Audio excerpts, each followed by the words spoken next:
Let's open in a word of prayer. Lord, thank you for this great day on which we can take special time to remember your resurrection and what that means for us, that without that resurrection happening, we would be those who have no hope. Thank you so much for the gift of your Son and the message of the gospel of Jesus Christ. Pray you'll bless our time together today. In Jesus' name, amen. Well, today, I know it's a holiday, so I'm going to try to get you out of here before 5 p.m. tomorrow morning.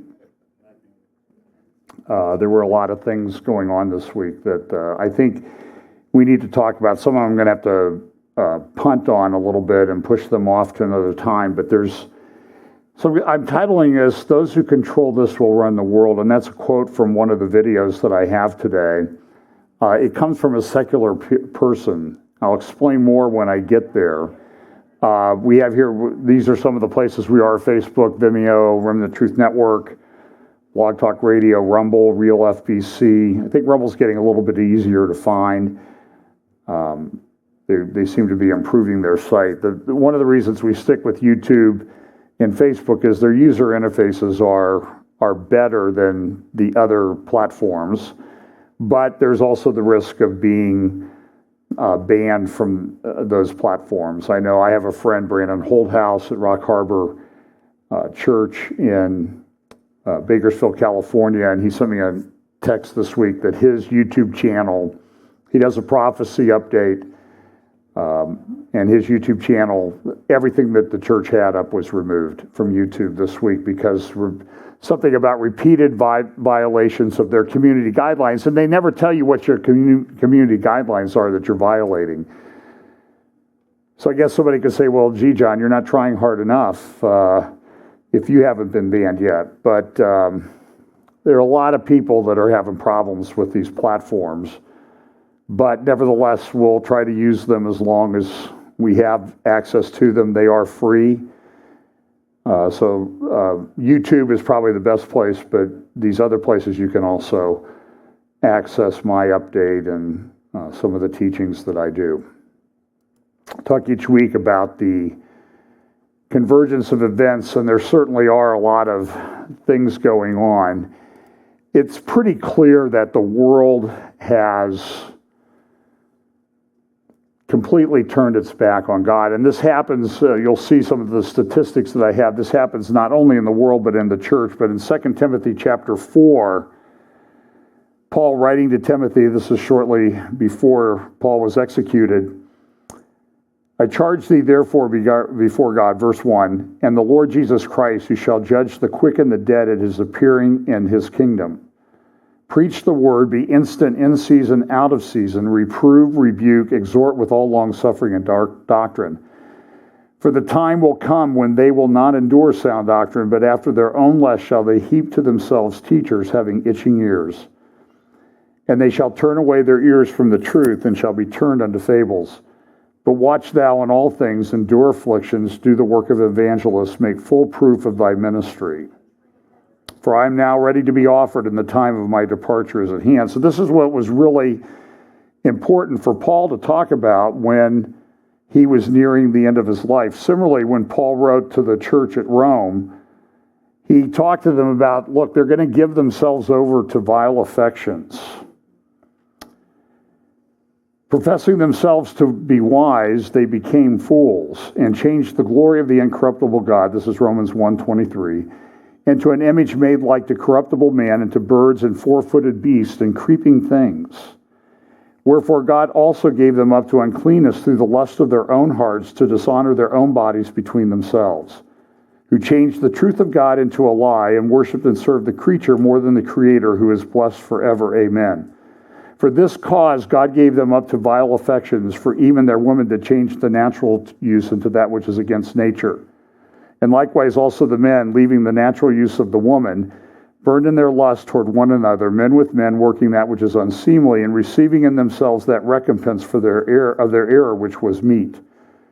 And even as they did not like to retain God in their knowledge, God gave them over to a reprobate mind, to do those things which are not convenient, being filled with all unrighteousness, fornication, wickedness, covetousness, maliciousness, full of envy, murder, debate, deceit, malignity, whisperers, backbiters, haters of God, despiteful, proud, boasters, inventors of evil things, disobedient to parents, without understanding, covenant breakers, without natural affection, implacable, unmerciful, who knowing the judgment of God that they which commit such things are worthy of death, not only do the same, but have pleasure with them that do them.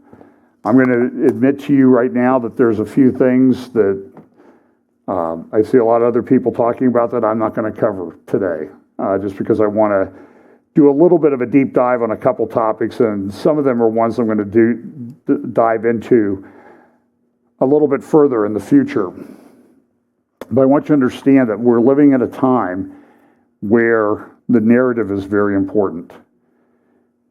Things will happen. You will see things happen. You know things are happening. And the media, by and large, if it doesn't fit the narrative, will totally ignore it or only give you a certain number of facts. For example, there was an attack this week. Someone rammed a car into some guards around the Capitol, and they were killed. And immediately, social media, Twitter and everything was filled with speculation that this was a white supremacist who had done this. The facts later came out, just like they did with the shooting in Colorado a week and a half ago, that the person who did the attack was a member of the Nation of Islam and African American. But they don't really want to tell you that. They've glossed over that. And I could just tell you, if it had been a guy of a certain race, it would have been plastered all over the place. And they would have beat the drum forever. Now, I say this because here's a story about a professor, and you can find it in one or two newspapers. A professor down at Shawnee State. And a couple years ago, this professor was disciplined by Shawnee State, an Ohio publicly funded institution, because he would not use specific pronouns to address someone in his class who was transgender. On one occasion, I believe it was a male student who was transitioning to female in his mind, because we know you cannot change biology. But the professor made a mistake. He usually referred to him by the person's last name, this man's last name. But this time he called him Mr. He was called up, he was disciplined, emails back and forth. So he filed a lawsuit against Shawnee State saying, listen, my rights as a free speech are violated. You're making me speech. That's part of free speech. You cannot make me say certain things. You're a government institution. You cannot do that.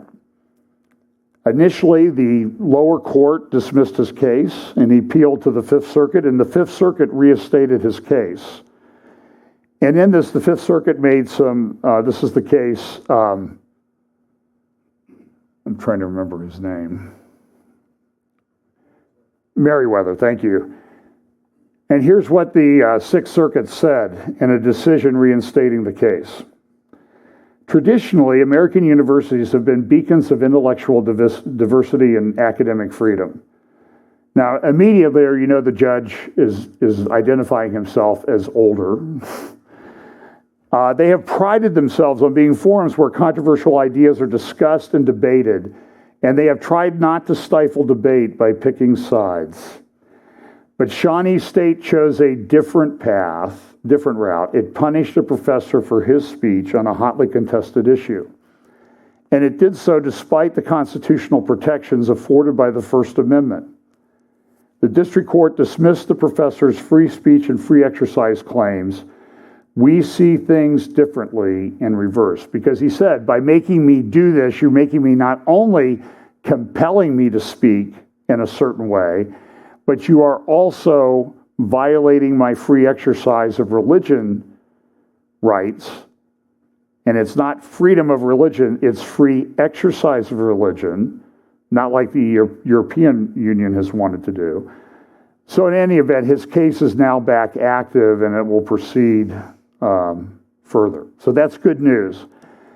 But I looked in the Columbus Dispatch, which was all over the case when the guy got dismissed. I could not find anything, and if I missed it, I apologize to the Columbus Dispatch, but I could not find anything in the paper about this court decision. Why does that happen? Other places that had talked about it, other newspapers, never mentioned the decision reversing the dismissal of the professor's case.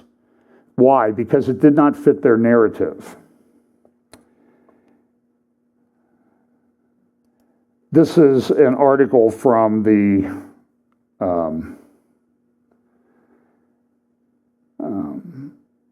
Times of London. The Church of England was going to have a messianic, well, they were going to do a Passover Seder. And some Jewish groups objected, and so the Church of England canceled it because the groups were saying, well, you're appropriating our tradition. Now, I recently met with someone who was Jewish, and during the conversation that came up, the subject of Passover came up, and I said, well, that's our tradition too, because that tells us about the Messiah and his work. And not only the work, the preservation of the people of Israel, but also about the work of the Messiah. Everything in the Passover meal has a meaning to us as much as it does to you. And so we're not religiously appropriating it. We're just using it and we're just using it because we think it's important. And to be honest with you, there was no reaction from the person who I was talking to. He understood that. But this is what this cultural appropriation thing is leading to. I mean, you see it popping up everywhere. Here's a great article by Heather McDonald at City Journal, Mostly Peaceful Mayhem. And she talks about the trial of Derek Chauvin, who's going on for the death of George Floyd in Minneapolis right now. That trial could drag on I've heard that it could go on for months. They've already had numerous witnesses. Some of the things that are coming out, I think, don't necessarily fit the narrative. There were things that were never discussed by the media, such as what had gone on in the store before the police were called. I never saw that anywhere, but it did come out in testimony. So we'll see how this happens. But Heather's conclusion is, she says this, unlike the fencing, she goes, as the trial of this officer proceeds in downtown Minneapolis has already been boarded itself up, though the verdict is months away. Unlike the fencing that arose around Washington following the January 6th Capitol riot, the Minneapolis precautions are fully justified. Indeed, the bollards and barricades will grow denser as the verdict nears, but will still prove inadequate if Chauvin is not convicted of murder. A firestorm would engulf the city and the nation that will dwarf the riotous destruction of 2020. No trial of a police officer to date has been preceded by the anti-police sentiment and admonitory violence that we see over the last year. It is improbable, therefore, that the Chauvin jury will vote to acquit whatever evidence the defense presents. I don't know. I don't know what's going to happen. I think there's good reason to be concerned about what happened that day, but it's also, it's been blown into something, I think, something more than it is.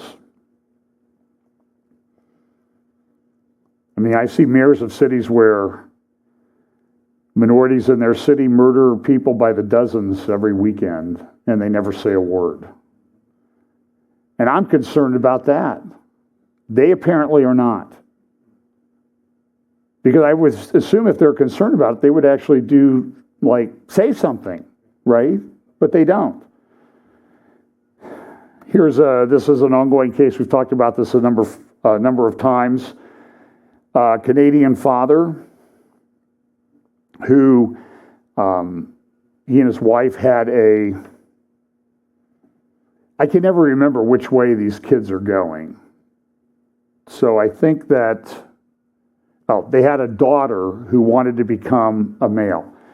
And as Abigail Schreier in her book about transgender agenda, there's like clusters of females who want to become males.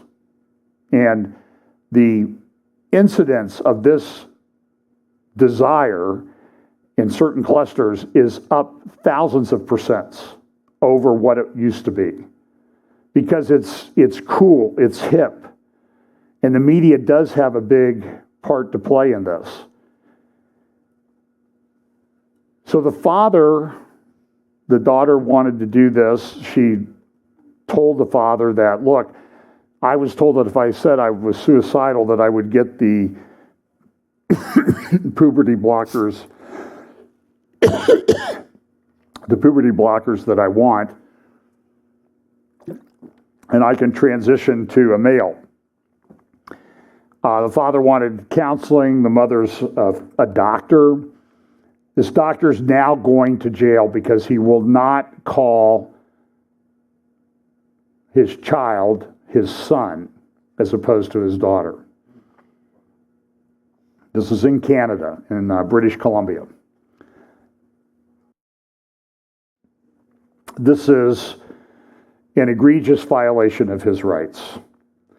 I mentioned last week that Jack Phillips is being sued yet again, the Masterpiece Cake Shop in Colorado.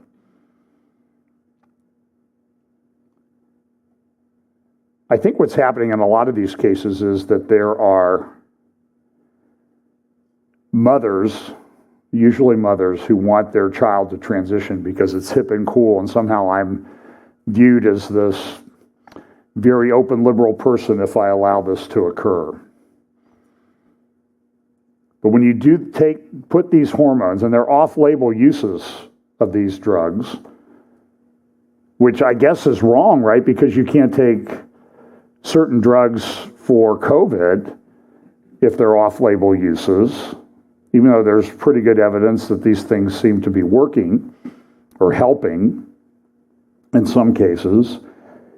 But this is okay. They don't even allow this in England anymore. They had a terrible time with this in England, and they've backed off of it. But in Canada, it's okay to give your kid puberty blockers with not knowing the long-term consequences of this, but knowing that in well above 95% of the cases, the kid will grow out of it if you just don't affirm it. It's child abuse. It's state-sponsored, state-sanctioned, medically approved child abuse of these children. What does Romans 1 say? Professing themselves to be wise, they became fools. We're only speaking the truth. CNN had an article. Now, Kristi Noem, the governor of South Dakota, was presented with legislation from the South Dakota legislature. I might have mentioned it last week, where they said, listen, for high schools, we are not going to allow biological males to compete in girls' sports in high school, in lower grades. And at publicly funded colleges and universities in South Dakota, we're not going to allow that either. Now, Kristi Noem was, I think, a good bit weak on this. She just didn't sign the legislation. She tried to slice it up a little bit because she was afraid that the mob was going to come after her and they're going to cancel all NCAA-related or other public, NAIA and NCAA sanctioned sporting events for the universities and colleges in South Dakota, and they're going to have expensive lawsuits. And so she made a pragmatic decision, a wrong one, I think, a desperately wrong one, to send the legislation back to the legislature saying, I think you need to modify the college and university one. I'll go along with the high school and lower grades one. The legislature, by the way, said, no, we're not going to do it. You're out there on your own on this one. Good for the South Dakota legislature. And so she did issue 2 executive orders. And this one for high school, one for college. And so the CNN guide is talking about what Governor Noem did. I'm going to read from you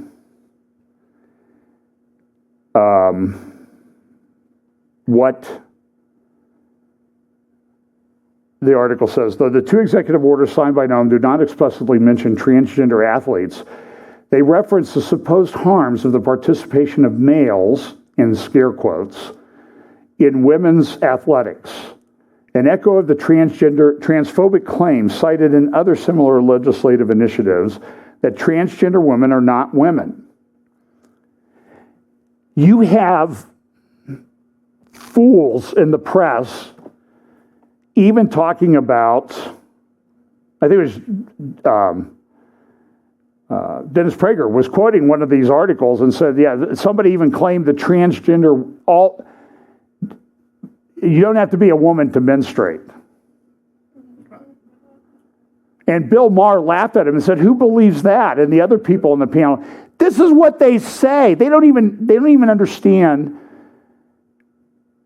the people in their own camp. The orders also reference biological sex, a disputed term that refers to the sex listed on the students' original birth certificates.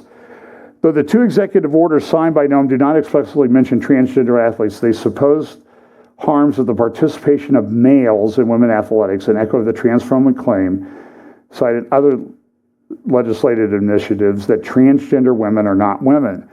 The orders also reference biological sex, a disputed term. Who's anti-science? I have too much to go through here. You can just run through my slides and then call 911 that refers to the sexes listed on students' original birth certificates.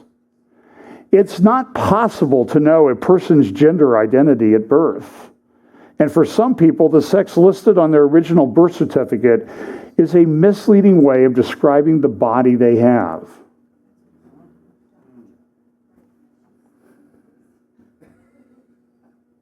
I'm only quoting CNN. And not my problem. He's the one with the problem. But I'm just telling you what they say. And I think you can make your own decision as to whether that squares with biology. In the LA Times Friday, there was a editorial, an op-ed. I think the guy's name is Zuckerman that wrote this. Why America's record godless, Phil Zuckerman. Why America's record godlessness is a good thing. I don't know if they published this because I think John MacArthur talked on this subject last Sunday. He says this, here's what he says in the article. The secularization of U.S. society, the waning of religious faith, practice, and affiliation is continuing at a dramatic and historically unprecedented pace. While many may consider such a development as cause for concern, such a worry is not warranted. This increasing godlessness in America is actually a good thing to be welcomed and embraced. Democratic societies, and he cites this article, none of the above, a book that was written a few years back. Democratic societies, he says, that have experienced, and I apologize for referring to him as a he, but that's, Phil. I'm just making an assumption there. Democratic societies I can't believe we even have to have this. I have to make these disclaimers. Democratic societies that have experienced the greatest degrees of secularization are among the healthiest, wealthiest, and safest in the world, enjoying relatively low rates of violent crime and high degrees of well-being and happiness. Clearly, a rapid loss of religion does not result in societal ruin. Do you see the propaganda? Do you see the narrative that he's trying to push? What about Seattle, Portland, Chicago, Minneapolis, Kenosha, on and on and on? Romans 1. So here it talks about church membership. It held steady around 70% for 40 years. 70 years that Gallup was tracking it, and now it is below 50%. And he cites this, and he says, this decline in religious affiliation aligns closely with many similar secularizing trends. For example, in the early 1970s, only 1 in 20 Americans claimed none as their religion, but today it is closer to 1 in 3. Over this same time period, weekly church attendance has decreased, and the percentage of Americans who never attend religious services has increased from 9% to 30%. Sidebar, it's not that they're not religious, it's just that they've adopted a religion of leftism, as I've discussed many, many times in the past. So they show the changes in church membership over time, and it's much greater among millennials, those born in 1981 to 1986. The percentages are much lower than they are for the traditionalists. Other articles, he cites a number. He does a very good job of pulling out a lot of articles, like this one, Declines in American Adults' Religious Participation and Belief, 1972 to 2014, an academic research article. Here's another one. He says this, in 1976, nearly 40% of Americans said they believed that the Bible was the actual Word of God to be taken literally. Today, only about a quarter of Americans believe that, with slightly more decreeing the Bible as simply a collection of fables, history, and morality tales written by men. And the percentage of Americans who confidently believe in God's existence without a doubt has declined from 63% in 1990 to 53% today. My fear is that if we broke this down by people who actually go to church and believe church membership, that we would find similar declines, because we're definitely on a downgrade. Fears that this rise of irreligion might result in the deterioration of our nation's moral fiber and threaten our liberties and freedoms are understandable. Such concerns are not without historical merit. The former Soviet Union was a communist country.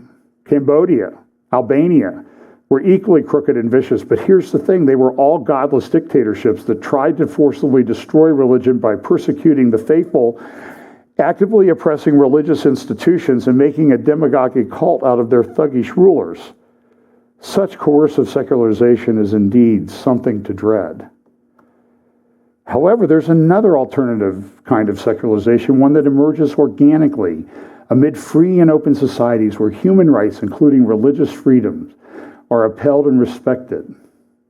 Organic secularization can occur for many reasons. It happens when members of a society become better educated, more prosperous, and live safer, more secure, and more peaceful lives. Listen, what he says fulfills what Jesus said. It's easier for a rich man to go through the eye of a needle than enter into the kingdom of heaven. And everything he says can be easily refuted. Another big factor is ubiquity of the internet, which provides open windows to alternative worldviews and different cultures that can corrode religious conviction and allows budding skeptics and nascent freethinkers to find support and encourage one another.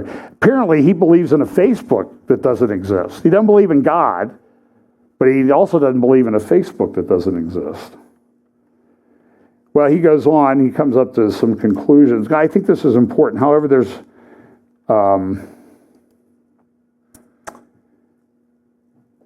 the United States, these factors, talking about the internet, are further compounded by strong backlashes against the religious right, the Evangelical Republican Alliance, conservative religion's anti-gay agenda, and the Catholic Church's sexual abuse scandals.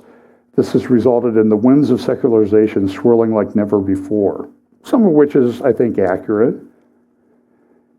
But he goes on, he concludes with this. Research shows that secular people are more likely to support women's reproductive rights, universal health care, gay rights, environmental protections, death with dignity, gun safety legislation, and treating drug abuse as a medical rather than a criminal problem, all of which will serve to increase dignity, liberty, and well-being in America. You should be sentenced to live in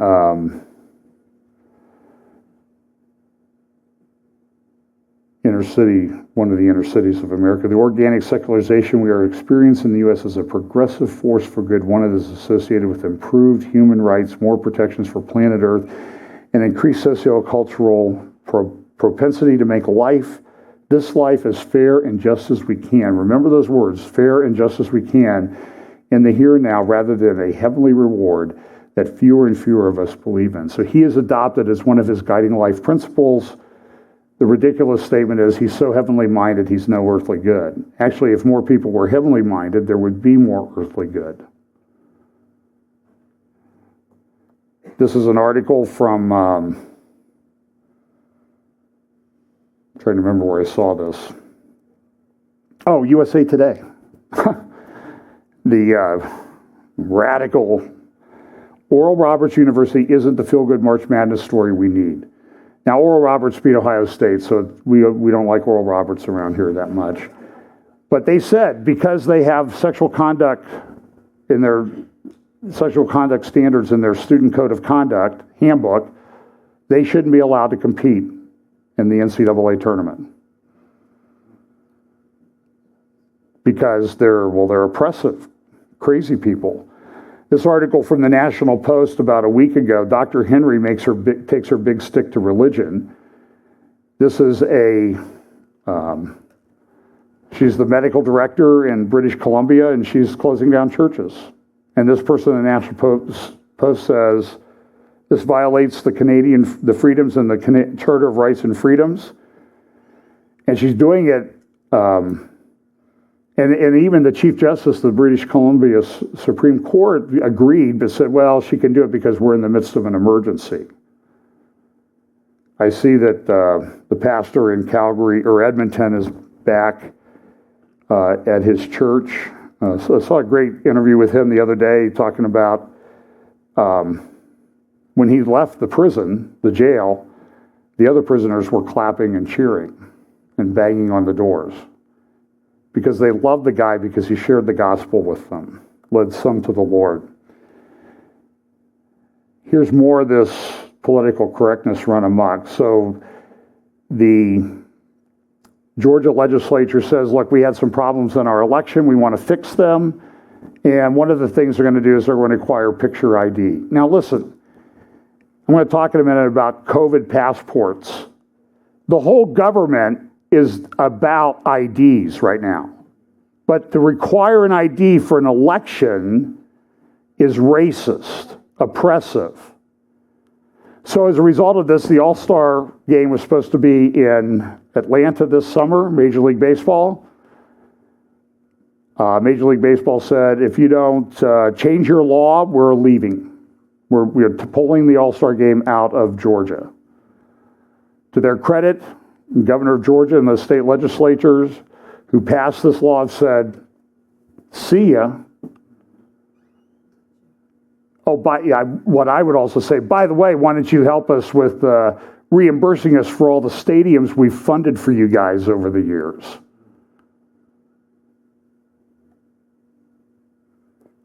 Delta CEO came out and said, I'm in support of that. Coca-Cola is in support of it. The group of players said, we won't go to Georgia anymore to play baseball if they don't change it. Fine. And I love baseball, by the way. But I'm done. Fine. I have other things to do with my life than watch you cram, 40 seconds of action into 3 hours. With a lot of strategy involved, though. But I love baseball, especially in person. Tide of social activism rises in sports league. By the way, the claim that they were reducing hours, which is what Joe Biden says, they're reducing the hours of voting. The Washington Post, in an article this morning or the other day, gives Biden's claims about the Georgia legislation 4 Pinocchios. That's their maximum lying number. Joe Biden is a liar. Joe Biden would know the truth if it slapped him in the face. Kamala Harris is a liar. Nancy Pelosi, they're all liars. And there's plenty of them on the Republican side. Where this is coming from is this thing. This comes out of a big push led in a large part by the World Economic Forum called Environment, Social Governance, ESG. Go to the Strategic Intelligence website of the World Economic Forum and look it up. And they have an ESG ecosystem map and show how these relate and how all these organizations are pushing these things. You will find links to videos of seminars that they've done in the last few months. For example, here's a couple of what appear to be women, executives and business owners, can never be too sure these days, talking about rights and a norm-based approach from norms to tools.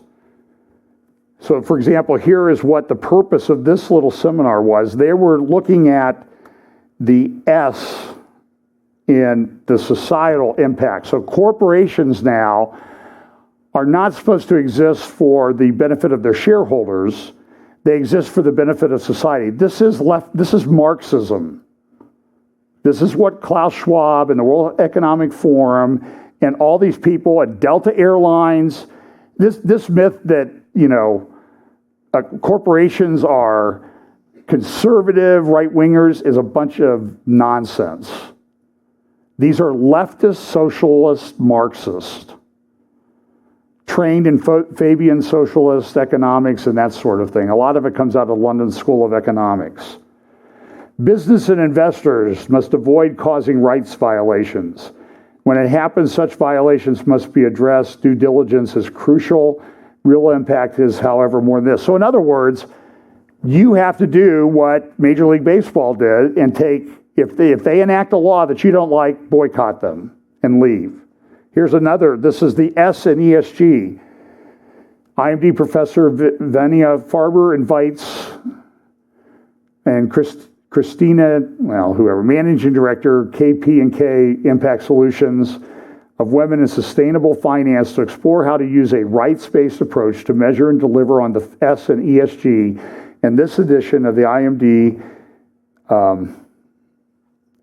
ELEA webinar series, Mobilizing Private Capital to Spark Social Innovation. What does that mean? How can you be a good little Marxist and fascist and control what legislation is and innovation? Here's another executive from Airbus talking about the social progress you want to achieve. This is also from their website, the World Implementing Stakeholder Capitalism, Davos Agenda 2021.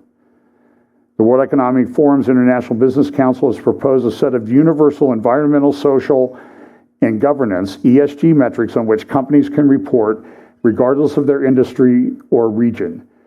This leadership panel examines how business leaders can implement non-financial disclosures. In other words, you have to report to the world now about this. And this is making its way into law. There's a whole, I'm telling you, there's lawyers who now have a law practice, where they're advising clients on ESG principles. Because if they don't comply, they might get hit with a securities fraud suit. So that was another seminar. Here's how they control the narrative. Reporters are finally allowed into border tents. Okay, listen, I thought they were cages. When did that change? January 20th. That's when it changed. And you see this Jen Psaki up there, the White House press secretary / chief liar.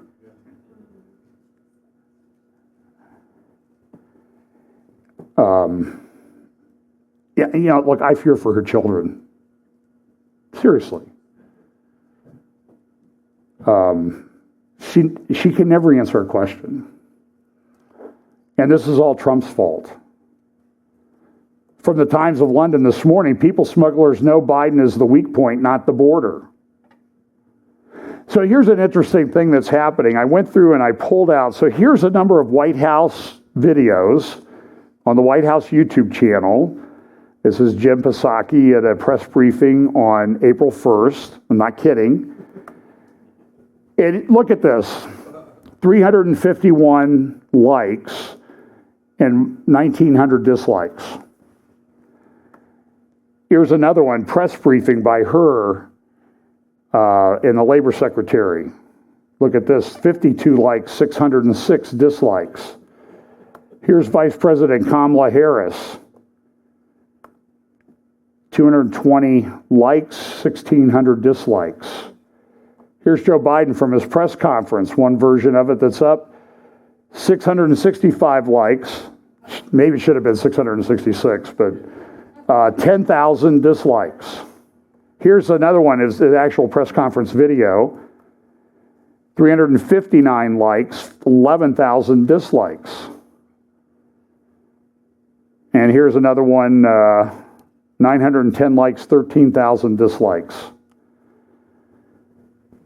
So YouTube has leapt into action because they're now examining whether to hide the dislike button. And look, I get some dislikes. I seem to get 15, 18, 23, 33, just sort of, I think people just, do it because that's what they do each week. They get up on Monday, they have a cup of coffee and dislike John Halliburton video. That's fine, but what they said in the article, YouTube says that using the dislike button too much is a form of bullying. So Joe Biden is the supposed leader of the free world and the most powerful military on the planet. And because he gets too many dislikes on his YouTube videos, and frankly, he should get a boatload more. I think he doesn't get more because people can't stand to watch him. He's being bullied. What do you think Putin of Russia and Xi of China, when they see this nonsense, what do you think they think? In response to creator feedback, this is from YouTube's official Twitter account, around well-being and targeted dislike campaigns, we're testing a few new designs that don't show the public dislike counts. If you're part of this small experiment, you might spot one of these designs in the coming weeks. Example below. So in other words, you can't hit the dislike button, it's disabled. Because Joe just can't take it anymore. Yet he got 80 million votes. Okay. This is an interesting article. FBI use of tech in riot disruption. This is from the Washington Post today. Front page article. Look at what the FBI is doing and getting people who were involved at January 6th. Now, I've heard of people who were just in D.C. who've been visited by the FBI. So they've served hundreds and hundreds of search warrants on tech companies to get all of their data on people. They have gone to police agencies in different states like Maryland to get their video camera shots of license plates. In Maryland's database, they have over 500 million license plate photographs. They were able to trace one guy all the way across and around just by the photographic license plates. That all these cameras, those little apps you have on your phone to check the traffic, a lot of them are also taking pictures of everybody who drives by. One phone that the FBI obtained from somebody who was there gave them 12,000 pages of information about the person.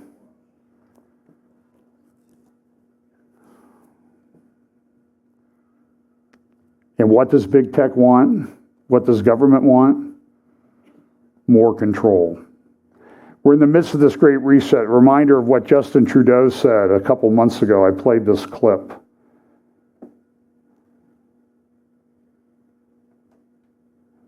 Is there no sound? Between them. As with climate change, Here we go. the last 6 months have laid bare fundamental gaps and inequities within our societies and between them. As with climate change, those who have the least are impacted the most. That's why last spring, Canada worked with Prime Minister Andrew Holness and Secretary General Antonio Guterres to convene a high-level meeting to discuss how leaders around the world could work together to close these gaps and build a better, more equitable system that works for everyone. We understand that right now we have to fix urgent problems, but in the long run, we also have to fix the system so that it works for everyone. To eliminate this virus anywhere, we need to eliminate it everywhere. While scientists work around the clock to develop a vaccine, as governments, we have the responsibility to ensure it'll be distributed quickly and fairly around the world. And he talked about the Great Reset. Here's some things from his Twitter account this week, essentially saying now is not the time to travel. So there's plenty of reports coming out of Canada now. And I mentioned this probably a month ago. If you leave Canada, you're a Canadian. First of all, I'm not a Canadian citizen. I can't get into Canada. I'm supposed to speak at a conference called Last Days Bible Conference, ldbc.ca. You can register for that. That will be at the end of April. And we'll be talking about the Great Reset. Deplatforming humanity, I'm calling it. Because this is what's happening.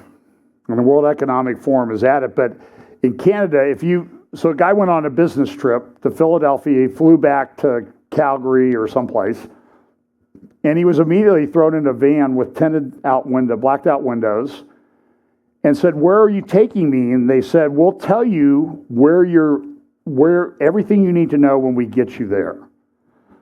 Put into a hotel, armed guards, people in hazmat suits, plastic lining the hallways. And even people who are diabetic are being denied food for 24, 48 hours. If you want something to eat, which is almost inedible, sometimes you have to wait 6 hours for room service in these hotels, and you get to pay $2,000 for it. You have to have a negative COVID test before you get on the plane. You have a test as soon as you land. You're taken to this hotel, and it costs you about $2,000 for the test and your nights in the hotel, 3 days. And then, if you're negative, you can go home and self-quarantine for another 11 or 12 days. Really makes you think twice about leaving Canada. One of the hallmarks of freedom is the ability to travel. There's Supreme Court cases in the United States on the right to travel that really can't be denied. And so I think it was Tucker Carlson, that I pointed out and said, well, wait a minute, he has somebody on. He said, when you came back, how did he answer all these questions about COVID? Well, did they ask you about drug-resistant tuberculosis or venereal disease or Ebola? No, they didn't ask me about that. And as Tucker Carlson also pointed out, this year Canada has said that they're going to allow 400,000 people to immigrate into Canada. And you can bet they're not going to a COVID hotel. So the Canadian citizen has to, if he leaves the country and comes back on a business trip, and pay a couple grand or more for the privilege. And this little Great Reset, Build Back Better dweeb that runs Canada, it's unbelievable. A couple of months ago, I talked about proposals that were surfacing, requests for proposal about COVID internment camps. Those of us who talked about it were immediately castigated. In fact, the CBC in Canada came out and said, this is not true. There are only voluntary quarantine camps. Oh, voluntary in the sense of they're mandatory for you to go there. Voluntary in that you don't have a choice. You see how they're using the language? In Europe, they have a problem. This is Macron. He's now locking down France again. There are other countries locking down for however many times. The other day, Macron and a number of other leaders, and this was in a number of papers around the world, the Khaleej Times and the United Arab Emirates, equal access to affordable vaccines as a global obligation. The BBC said world leaders call for an international pandemic treaty. This was on the BBC. The Daily Telegraph, first, above the fold headlines. World leaders call for pandemic treaty. Le Monde in France, same thing. We have to have this. We have 24 heads of state and the World Health Organization have called for this. You can see the signers on this page, and here's a little comment from some comments from Tedros, the head of the World Health Organization, who himself he's a Marxist, but this is what he had to say at the little conference they had the other day to announce this.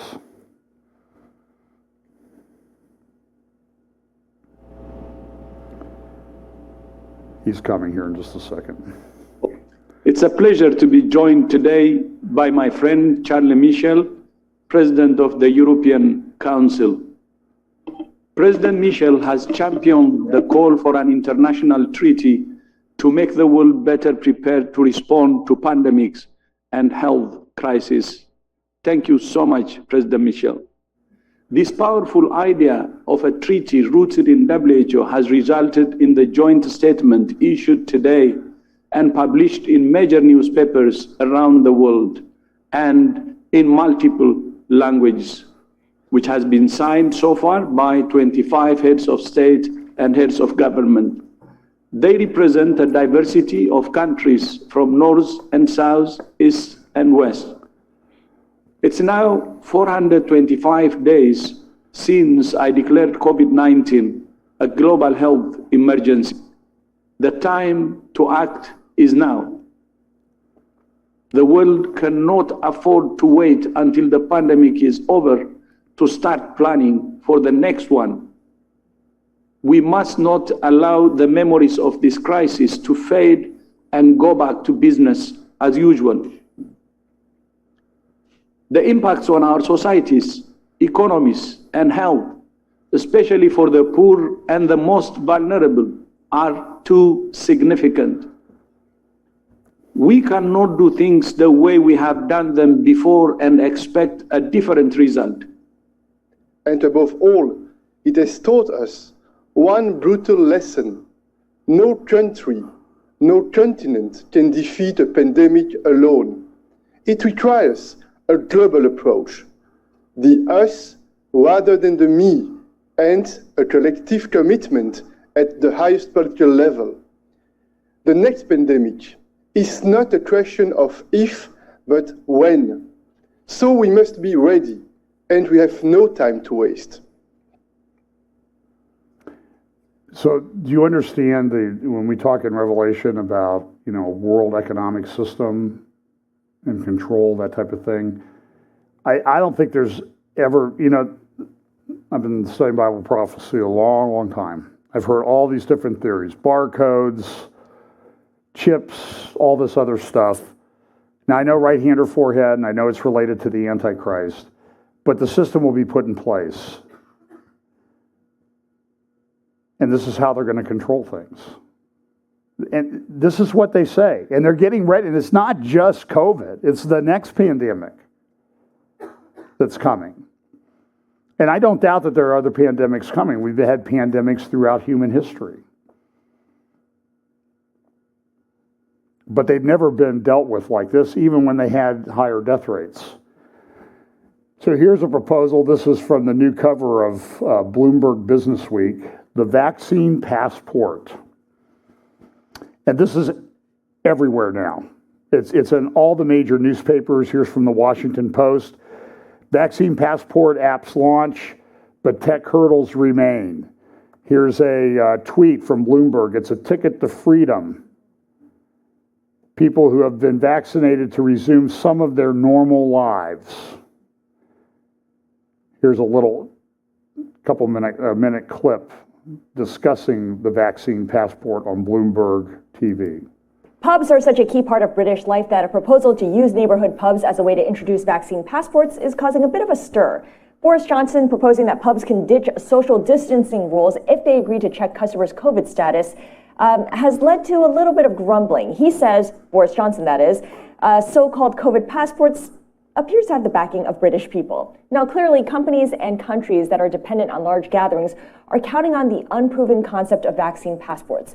And this is the cover story of a special Bloomberg Businessweek double issue, which is available today. Angus Whitley is one of the reporters writing about the world's new golden ticket and joins us now from Sydney. Angus, this idea of a vaccine passport as a golden ticket is actually far from universally accepted. Why is that? That's true. It depends on your perspective. I mean, there are broad objections the world over to the whole notion of vaccine passports. Some of them scientific, some of them ideological, but that hasn't stopped, as he suggested, some countries and some institutions pushing ahead with it because it's a ticket to freedom for people who have been vaccinated to resume some of their normal lives, which is why we've seen in countries that are more reliant on tourism, such as Greece, Thailand, and Indonesia, home to the popular tourist resort of Bali, push ahead with this program. And under those systems in those places, we could see vaccinated tourists return to those places as soon as May, in some places, and you're talking about Greece. Yeah. And June, when it comes to Bali, we've also seen some companies, notably Carnival and hotel operators such as Hyatt, stipulate that if you have a vaccination, you'll be able to access a cruise or their meetings come this summer. So although it's not a global standardized procedure yet, there are countries and institutions that. So it's coming because these vaccine cards that people have, well, they're just not adequate. So they've got, I mean, if you've traveled internationally, they have these scanners and everything for you to get in to the country and scan your passport and then get something on your phone. Now they're going to do it with medical information. So in the EU, the guy that you saw spoke second in that conference after Tedros, the head of the World Health Organization, he's head of the EU, one of the EU organizations. And so here they're talking about a digital green certificate. It's interesting, the EU is wrestling with this because their laws and rules require free travel. And now they're saying, well, how are we going to get around this? But it's only COVID. I think I heard Mark Stein the other day said, listen, if you really want to move around, just declare yourself an undocumented alien everywhere, and you can go anywhere you want. Plus, the government will put you up on their dime. I think he's right. So where does this come from? Here's in the Bloomberg article reference, the Vaccination Credential Initiative. And it talks about why now? Well, we need this because of this. Here are some of the companies that are participating in this. You see here Mayo Clinic, Oracle, Microsoft, Salesforce, Evernorth. They're pushing this. Now, I dug into, they have a place where you can go to some of the technical aspects of the digital certificate, passport that you get. I'm only passing this along for, sometimes I wonder if these people are playing us who believe in Bible prophecy, because they have these different aspects of the digital certificate, lines of code and that type of thing, or, how it's put together. Look at what one of them is. Babel.config. Now, why would they do that? I mean, why did they do ID 0606, 2020, 060606? I don't know. Maybe, certainly they're playing us. They talk about governance. For example, here's Microsoft and the Commons Project Foundation are involved in this. And one of these is the Commons Project, the Common Pass. That's a division of, guess who?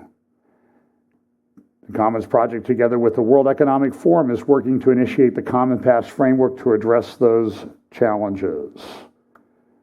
And here's the Common Pass website. Now, I'm going to play a clip, about 3-4 minutes, of Naomi Wolf. Naomi Wolf is what I would call a classic liberal. She would describe herself as a feminist. We probably disagree on many, many things. She's secular. I believe she's Jewish by birth. But I play this because I think this is very, very important to hear what a largely secular person is saying about the state of the world. And this is from where I got my title today. Those who control this will run the world. So here's Naomi Wolf doing a little blog post about the vaccine passport. Now, she's been blocked on Twitter and other platforms, so this may lead to us being blocked, but I think what she says is worthy of discussion. And boy, well, listen to this. So let me explain, as CEO of a tech company, Daily Cloud, exactly why this, not even proposal, it's being rolled out in Israel. It was rolled out in Israel. It's being promoted in Britain that you have to scan your vaccine passport in order to go to a pub and have a pint. President Biden in America said this is going to be mandated. My tyrannical Governor Andrew Cuomo said that it's got to be, rolled out. The Excelsior Pass that IBM is creating. It's happening at warp speed. So please don't be fooled. This is the most dangerous tool that humanity has faced in my lifetime, if not ever, in terms of human liberty. Basically, let me explain a little nerdy tech detail. When you sign up on a website, or on an app, there's a place where you sign your name and you choose a password, and then there's a list of terms and conditions, and you agree to them. Well, that's really important. It seems insignificant, but it's really important because what it means is you have choice. You can read the terms and conditions and you can think, this is too, tyrannical. They're going to sell my private details. I'm not willing to agree to these terms and conditions. They're not in my favor. And the password and username means that you get to decide when you log on to TD Bank or when you log on to PayPal. You're not walking around your daily life logged into PayPal. You're not walking around your daily life logged into, a credit score. So that's really, really important. You're in control. So with the vaccine passports, none of that will be the case. Everyone has to be participating all the time. And what I mean by that is if you don't participate, you don't get let into the supermarket to buy food. You don't get let into the pub to meet your friends. You can't get into the restaurant. You can't travel on an airplane. You can't travel on a bus. You can't travel on a train. And it's not just that you're forced to participate. I can't say this any more clearly. The vaccine passport platform is the same platform as a social credit system. I'm going to say that again because it's so important. The vaccine passport platform is the same platform as a social credit system, like in China, that enslaves 8 billion people. In China, the CCP can find any dissident in 5 minutes because of the 360-degree surveillance of the social credit system.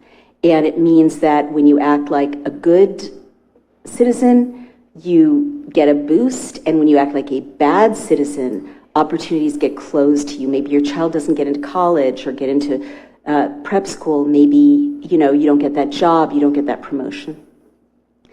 The vaccine passport that is being proposed in the rest of the West is the same platform. I can't say that enough. Speaking as a tech CEO, what I mean is once this platform rolls out, any other functionality can be linked to it with no problem, right? Any other functionality can be linked to it. What does that mean? It means that with a tweak of the back end, like virtually no extra development, PayPal can be switched off and on depending on how machine reading assesses what you've been saying on social media. So if you've been too conservative or too liberal, or you've used the word Trump too often, or the words pro-choice too often, or Sierra Club, machine reading will let PayPal know. PayPal will switch off or dial up your interest on a credit card, and that's the world you're living in. Microsoft and Salesforce have already been proposing versions of the vaccine passport because many tech companies are vying for this incredibly lucrative and immensely powerful contract, right? The people who have this data are going to run the world.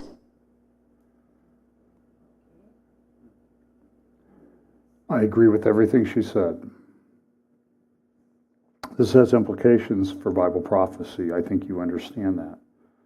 I don't think I need to go into the details. It's very troubling. I'll be talking more about it at the Canadian conference and probably every week in between then and now, or now and then. It's very troubling. When I call it deplatforming humanity, maybe it should be deplatforming humans. Do you think a Joe Biden or Kamala Harris will have your best interests at heart? Do you think a lot of Republicans will have your best interest at heart? Do you think Mike DeWine, governor of Ohio, will, after what he's done over the last year? And with this COVID pass, well, they were at church. They listened to that prophecy update stuff. They also watched someone on their phone while they were driving around. Better call PayPal in their bank. It'll all be automated. Look, people need to travel to live. This is a Greek tourist island. Pictures taken this week. The Greek island of Paxos. Visitor numbers in Spain, highly dependent on tourism, were down 90% in January from a year earlier.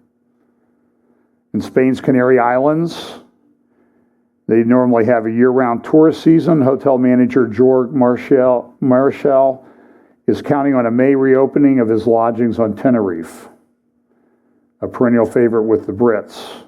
After more than a year, we're pinning our hopes on the vaccines and the COVID pass.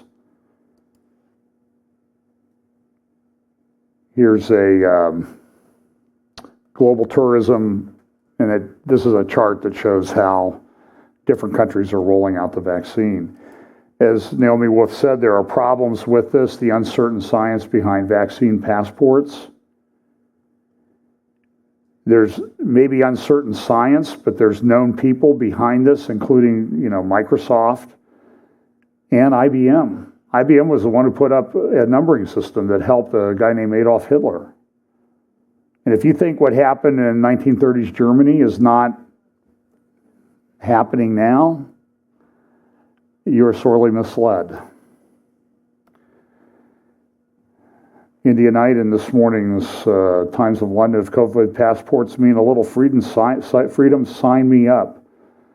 Singapore Airlines has signed on, as has Qatar Airways, TUIAG, the world's biggest tour operator, says vaccine passports will be the key in resurrecting its business. And Carnival Corp's UK-based P&O Cruises has stipulated that no one can board its ships this summer without proof of vaccination. Not negative test, not I had it and recovered vaccination. And the U.S. American Airlines Group has signed on with the Verifly app being rolled out by biometric software company Dayon. United has developed its own in-house platform, Travel Ready, which will allow passengers bound for certain destinations to upload vaccination records starting in early April. It's early April. You also see this thing, this is from Quartz. Pharma and big tech giants are teaming up to design devices that can hack your body's electrical signals. So listen, this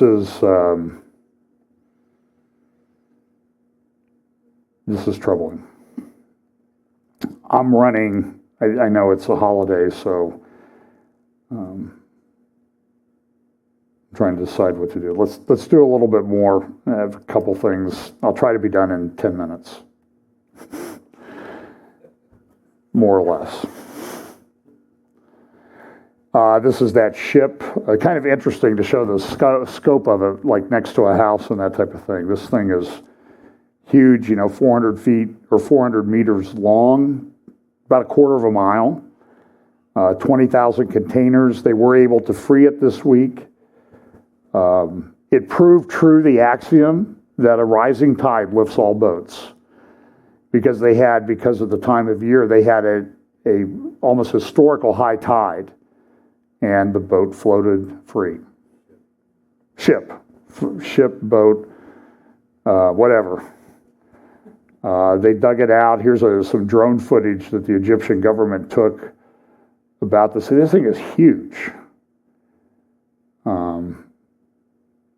It got underway. There was a big backlog that started to clear, but this is going to have an impact for several months on world trade. It's already jammed up at a lot of ports because there's so much demand. And I think you may have noticed some prices rising. I saw that steel is up about 145% in price, oil 80%, lumber about 125%. I've heard people not able to afford homes that they went into contract on to build because the lumber prices have gone so high. Oh, we'll just replace it with steel. Well, steel prices are up. So this is troubling, and the shipping is very important to the global economy. Tehran came out and said, well, listen, we can help you get around this. Now, there are a couple things. There's these reports I've talked about. Iran and Israel have been attacking ships from each other out in the open ocean. There's a back and forth going. I don't think either one of them wants to provoke a big war. So this is how Iran negotiates. They push and push to see how much of a reaction they're going to get. But they did come out this week and announce that they had a 25-year cooperation agreement that they were signing with China. Now, some of it is dependent on the U.S. lessening sanctions on Iran. But listen, what do you think Biden's going to do? Or whoever's running the show? Well, I have some things to show you. Back in 2015, 2016, Iran and China, I talked about this about a year ago, were actually negotiating. They had an agreement. This 25-year deal, I think it's $400 billion, is a continuation agreement. They've been negotiating it for 5 years. They've announced it. Even the Carnegie Moscow Center was talking about, back in 2015, understanding the revitalization of Russian-Iranian relations. Well, what did that coincide with? Well, that coincided with Russia going into Syria to help out the Iranian-backed rebel groups there and the Assad regime. This from back in July of last year, July 3rd, an Iranian newspaper talking about this, and they said Iran-China 25-year agreement, wishful thinking, or a lion-dragon pact. It's kind of interesting, the language that they use. I even shared some of this with you. There was a leaked copy that the New York Times got a copy of. Here's what the pages look like of the agreement, the draft agreement that was leaked last year. Defying U.S., China, and Iran near trade and military partnership. Here's what the Times article says. Two ancient Asian cultures, two partners in the sectors of trade, economy, politics, and culture and security with a similar outlook and many mutual bilateral and multilateral interests will consider one another strategic partners, the document says in its opening sentence. Now, this is not very popular among social media in Iran. Do you know that? In fact, this is kind of like history at times. Back in 1828, there was a treaty that was entered into between Russia and Persia. Russia had defeated Persia. In this treaty, they got parts of Armenia or Azerbaijan were transferred to Russia. Some went to Turkey. It was the 1828 treaty, the Treaty of Turkmenkai, was a humiliating defeat for the Iranians, the Persians. And so what social media is saying now is, listen, we don't want to do the 1828 again. That was a humiliation. This is capitulating to China. China's going to run everything. So there was a signing ceremony. The Chinese foreign minister came to Tehran, met with everybody. Here's Zarif and the Chinese foreign minister holding up the agreement. People in the West are concerned about that. The spokesman for Iran's foreign ministry called the document a complete roadmap of relations for the next quarter century. Mr. Wang has already visited Iran's arch rival Saudi Arabia as well as Turkey and is scheduled to go to the United Arab Emirates, Bahrain, and Oman in the days ahead. He has said that the region is a crossroads and offered China's help in resolving persistent disputes, including over Iran's nuclear program. China is even ready to play host to direct talks between the Israelis and the Palestinians, hinting that American dominance in the region has hindered peace and development. One of the aspects of the agreement is a port at a place called Jask. If you look at the entrance to the Persian Gulf there at the Straits of Hormuz, there's a little red dot. That's a port called Jask. Part of this is China is building its Belt and Road Initiative, just real quickly. So, for example, in that area in Pakistan, there's a port called Gwadar. And so what China has done is they're building a link on their Belt and Road Initiative from up in the China Plateau across the Himalayas all the way down to this port on the Gulf here called Guadalajara. It's not too far from Jask. It's a couple hundred miles. But part of this is China wanting to control these things and build these ports. So this is part of the Belt and Road Initiative. And so you'll see I think the thing will continue. I should have sped it up a little bit. I apologize. But this is a railway and road link that they're building through Pakistan as part of the Belt and Road Initiative. And you see the port of Guadalajara, which is where the line ends here on the Sea of, or the Oman Gulf. And they want to control things. It's a huge port.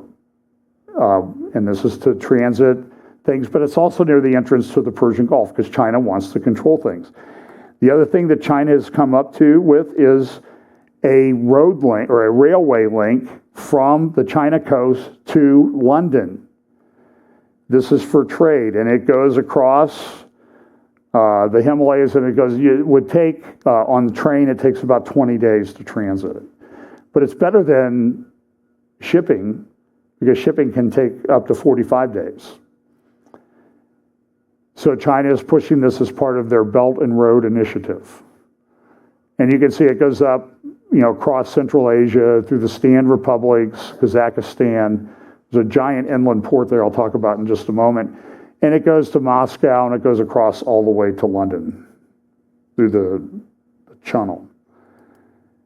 This is Korgos. This is the city that I just talked about, the biggest dry port in the world, located there in Kazakhstan, on the border of Kazakhstan and China.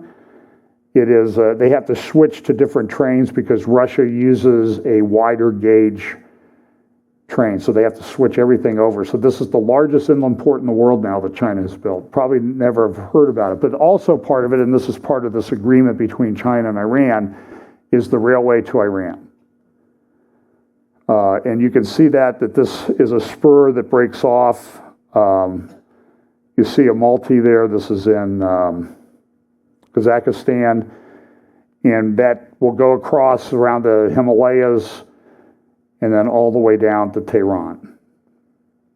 And this is part of this 25-year agreement because they think that Tehran is an important link.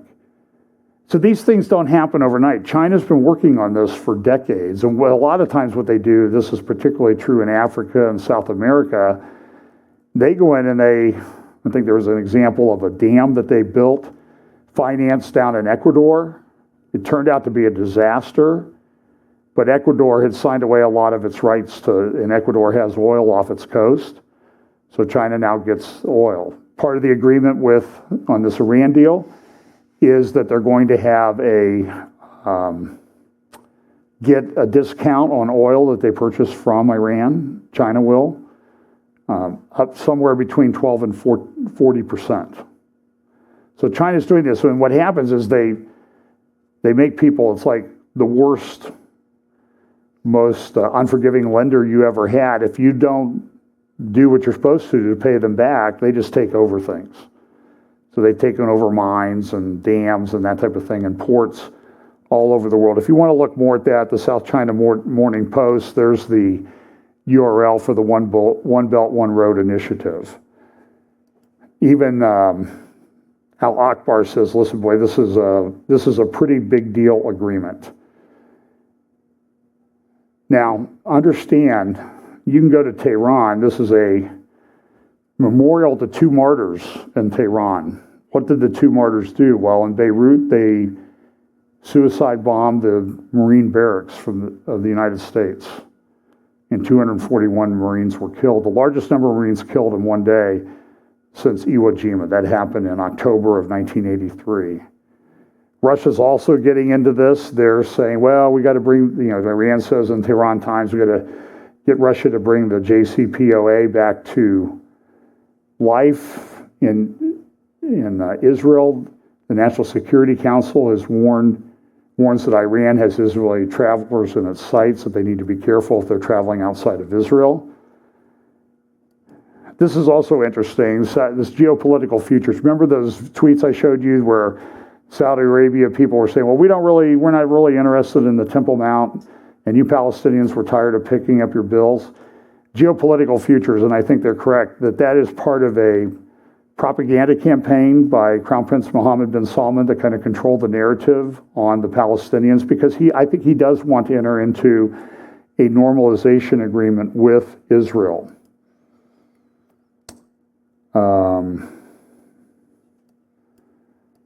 Lebanon is a basket case. It's falling apart. Here's an interesting editorial cartoon from Arab News yesterday. Hezbollah is going one direction, Lebanese government the other, and the people are getting really lambasted. They also continue the negotiations with Israel of the ocean boundaries. Now, this graphic I thought was interesting. That, by the way, those negotiations are not really going anywhere, but because I don't think Israel's really that interested, because who's running the Lebanese government? They almost have Lebanon is a basket case. I think that has prophetic implications because the country is wide open to Iranian influence. And nobody really knows what to do with it. They can't get a government in place.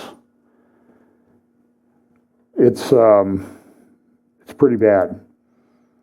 So somebody suggested, well, are we having a Cold War between the U.S. and China?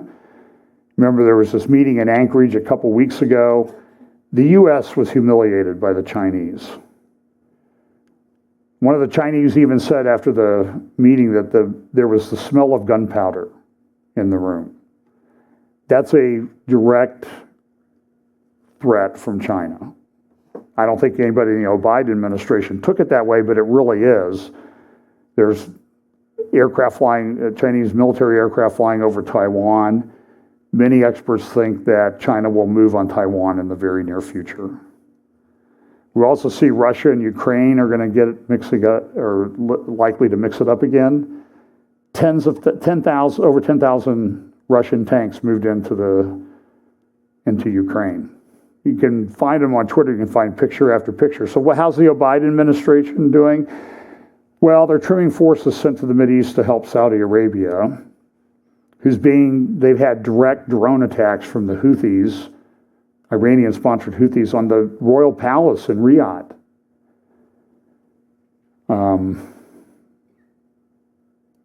But here's, I think, the big thing. U.S.-Iran agreed to hold indirect nuclear talks. This is a huge mistake. The Iranians will only view this as weak. They will view Biden as a joke. So they have this proposal to Iran to get things going. At the same time that they've done this relative to Israel, remember the International Criminal Court has come out and said that they're going to consider charges against Israel? Well, the U.S. under the Trump administration had sanctions on the International Criminal Court because of the way they were abusing their human rights mandate. So guess what the Biden administration did this week? Removed the sanctions, let them go. We shouldn't have been so hard on them. This article on the Jerusalem Post, our longstanding position is the West Bank is occupied territory, U.S. administration clarifies. That led to this exchange at the State Department press briefing the other day. This used to be run under on the Obama's first and second administrations by Jim Psaki, now the press secretary for the White House. But here's the Jim Psaki's person now in charge. Listen to this exchange about the Abraham Accords. Just a minute. On the Middle East. Yesterday, Sean tried to nail you down without success, not his fault, on the question of settlements and the occupation.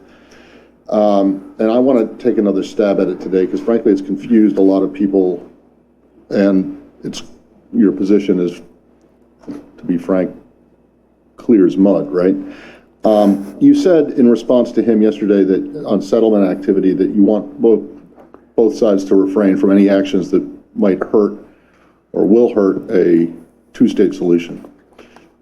Does settlement activity in the West Bank or construction in East Jerusalem hurt prospects for a two-state solution or not? Matt, on this, I want to be clear, and we have said this from the start. We believe when it comes to settlement activity that Israel should refrain from unilateral steps that exacerbate tensions and that undercut efforts to advance a negotiated two-state solution. That includes the annexation of territory. That includes settlement activity. We've been equally clear when it comes. It appears that Biden's not the only one who's using note cards to answer questions. Just saying. There was an exchange back and forth. This reporter, who's always kind of a thorn in the side of the State Department, says, well, these things between Israel and the UAE and other countries, what are those called? Well, they're normalization agreements, but they have another name that they go by. Do you know the other name that they go by? Well, they're normalization agreements. And finally admitted that they were the Abraham Accords, because you can't speak. This is, we have so much propaganda going on. Ian Williams, I think this is in the Times of London, forget Soviet Russia, Z's China now echoes 1930s Germany. I think that's exactly correct. Skip through this. Okay, Jordan came out the other day and said on Passover there were thousands of Israeli Jews that went up on the Temple Mount, even some praying up there. Police were letting them go, and now Jordan's all upset. They issued this report. You can't do that. This is not. You have no rights to do this. This is Muslim territory. It's interesting when that happens. This is the actual letter from the Ministry of Foreign Affairs in Jordan, and then the reports this morning that the former head of the royal house has been arrested in an attempted coup against King Abdullah II. King Abdullah's half-brother, who King Abdullah ascended to the throne about 1999 when his father, King Hussein, died. It's hard to believe he's been there for 22 years. It almost seems like yesterday. But King Abdullah replaced his half-brother, who was the eldest son of King Hussein and Queen Noor, with his own son as the crown prince back in 2004. Prince Hamza posted this video last night. This is just a brief clip. The Jordanian government says he's free to go. He's free to go. But listen to what this former crown prince has to say. I'm making this recording today to try to explain what's happened over the last few hours with me. I had a visit from the Chief of the General Staff of the Jordanian Armed Forces this morning, in which he informed me that I was not allowed to go out to communicate with people or to meet with them, because that in the meetings that I had been present in or on social media relating to visits that I've made, there's been criticism of the government or the king. I asked him if I was the one criticizing. He said no. He said, but this was a warning from him, from the Chief of Police, and from the Chief of the Security Services, the Mukhabarat, that I should not leave my house, that I could only visit family, that I could not tweet, and that I could not communicate with people. Since then, a number of the people I know or my friends have been arrested. My security has been removed, and the internet and phone lines have been cut. This is my last form of communication, satellite internet that I have, and I've been informed by the company that they are instructed to cut it. So it's maybe the last time I'm able to communicate. As I said to the Chief of Staff when he came, I am not the person responsible for the breakdown in governance, for the corruption, and for the incompetence that has been prevalent in our governing structure for the last 15 to 20 years, and has been getting worse by the year. Okay, I'm going to wrap it up here. I have a couple reports that I want to review with you, but I don't think it would be good to go into it today. First is, and I'll do this if I have time, I'll do a midweek update this week. Council of Foreign Relations, major power rivalry in the Middle East. I think you can go to CFR.org and download this. It's about 40 pages. I think it's pretty good. Now, understand the CFR is globalist, largely in its orientation, although they have people that are not. But I think it's worth reading because it touches on a lot of issues that relate to Bible prophecy. This is an important issue in the world today, what's going on in the Middle East. There's also a report from INSS that was issued last month, a couple weeks, maybe a week and a half ago.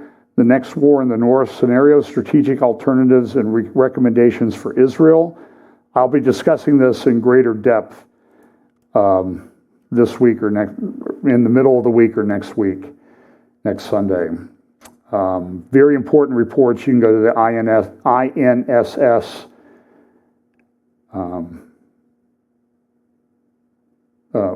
website and download that. Let me close with this. This is an interesting graphic, if you will, that's in the Outlook section of this morning's Washington Post. It says, the myth of collapse.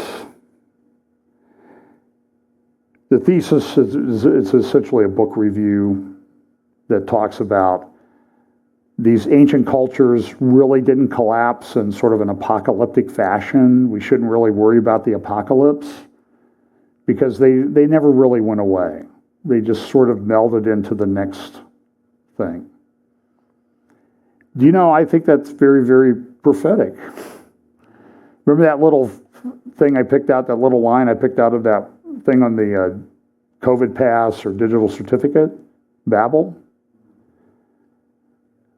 Babylon never really went away. It's coming back. It's in the process of coming back. You can see it coming back if you're paying attention. So now we have Aztec war chants in California schools. We have prophecies about Mystery Babylon. This is how prophecy works. It's a recycling and recapitulation of things that had happened previously. And we live, I don't know how long this lasts. I don't set dates. I'm just telling you that secular people see things happening, like Naomi Wolf and many, many others. Governor DeSantis says, we're not doing the COVID pass down here in Florida. There's been legislation introduced in Ohio to ban it. But this is the world that we live in. This is reality. So I know this, the Jesus that rose from the grave in Israel almost 2,000 years ago is coming back. And because he rose from the grave, I know he's coming back. And increasingly, week by week, it seems sooner rather than later. How long? I don't know. I know that his return to set up his kingdom is at least 7 years away. There's a lot of things to happen in the interim. It will be, if you think things are happening fast now, just wait. Buckle up. But listen, we know how this works out, particularly for the believers. So if you're not saved, if you have not accepted or believed that Jesus Christ is your only hope for salvation from your sins, you need to get saved quickly, because the gospel is your only hope. So let's pray. Father, thank you so much for your word. We pray, Lord, that we'll be able to take this message of the gospel of Jesus Christ to those around us. Bless us this week. In Jesus' name, amen.